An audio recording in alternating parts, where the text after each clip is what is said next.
Assalomu alaykum ijtimoiy tarmoq foydalanuvchilari va bizning obunachilar. Navbatdagi obyektimiz ham bitdi. Bu yerga qilingan ishlar oldi fasad lestitsasini qilib berganmiz. Bu tarafda bu yoqdan chiqish.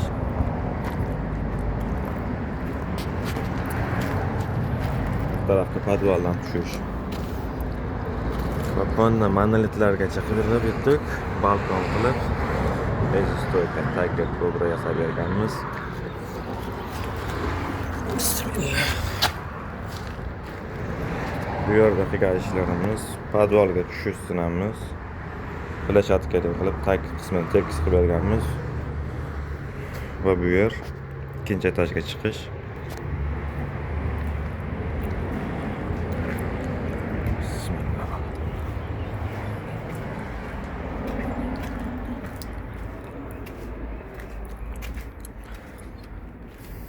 Bu plitani xato tashlab qo'yilgan.